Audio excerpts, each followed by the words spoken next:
সাগরের বড় পোয়া মাছগুলো খেতে কিন্তু খুবই ভালো লাগে, আর যদি এইভাবে রান্না করা হয় তাহলে তো কোনো কথাই নেই। হ্যালো এভরিওয়ান, সবাই কেমন আছেন? আশা করি সবাই খুবই ভালো আছেন।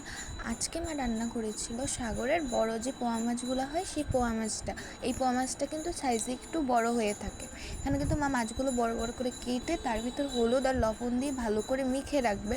আপনারা চাইলে লেবুর রস দিতেও পারেন, আবার নাও দিতে পারেন। লেবুর রসটা যে কোনো মাছে যদি মাখিয়ে রাখেন তাহলে কিন্তু মাছ থেকে একটা বাজে স্মেল ওইটা কিন্তু আর আসে না, যার কারণে কিন্তু মা অলওয়েজ ট্রাই করে যাতে করে মাছে এরকমভাবে লেবুর রসটা দিয়ে মেখে রাখতে পারে। এখানে কিন্তু মাছটা মেখে রাখা হয়ে গেছে। মশলার জন্য নিয়েছে ধনিয়া, কালো জিরা, ধনিয়া পাতা, কাঁচামরিচ আর হচ্ছে শুকনো মরিচ।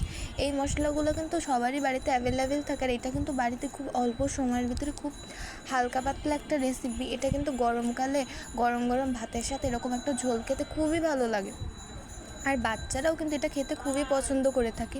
আর এইভাবে করে কিন্তু মশলাটা ভালো করে মিহি করে বেটে নিতে হবে। যে কোনো রান্নার জন্য যদি মশলাটা খুব ভালো করে মিহি করে বেটে নেওয়া হয় তাহলে কিন্তু রান্নার স্বাদ আরও দ্বিগুণ বেড়ে যায়, যার কারণে কিন্তু মা খুব ভালো করে মশলাটা খুব সময় নিয়ে আস্তে আস্তে করে বেটে নিচ্ছিল। এইখানে কিন্তু মশলাটা বাটা হয়ে গেছিলো পরে একটা বাটিতে তুলে নিয়ে তার ভিতরে হলুদের গুঁড়া আর হচ্ছে পরিমাণ অনুযায়ী লবণটা দিয়ে দিয়েছে। আপনারা চাইলে মশলাটা কষানোর সময় কিন্তু লবণ আর হলুদের গুঁড়া দিতে পারেন। এখন একটা কড়াইয়ের ভিতর মা সাদা তেল গরম করতে বসিয়ে দিয়েছে। তেলটা যখন গরম হয়ে যাবে তখন যে মাছটা মা ম্যারিনেট করে রেখেছিলো সেই মাছটা কিন্তু এক এক করে ভাজার জন্য দিয়ে দিচ্ছিলো। আর মাছটা কিন্তু খুব সাবধানে ভেজে নিতে হবে ভালো করে, যাতে কিন্তু মাছটা ভেঙে না যায়।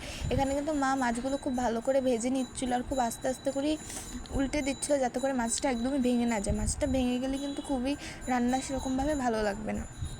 এখানে কিন্তু দেখতেই পাচ্ছেন মাছটা খুব ভালো করে মা লাল লাল করেই ভেজে নিয়েছে।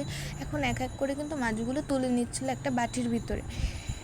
এইভাবে ঝোলটা রান্না করলে সত্যিই খেতে খুবই ভালো লাগে। এখানে কিন্তু মার সব মাছগুলো ভাজা হয়ে গেছে। এখন ওই মাছ ভাজা তেলের ভিতরে মা যে মশলাটা বেটে রেখেছিলো সেই মশলাটা কিন্তু দিয়ে দিবে, আর মশলাটা দিয়ে কিন্তু বেশ সময় নিয়ে ভালো করে কষিয়ে নেবে যতক্ষণ পর্যন্ত না কিন্তু মশলাটা থেকে তেল ছেড়ে দিচ্ছে।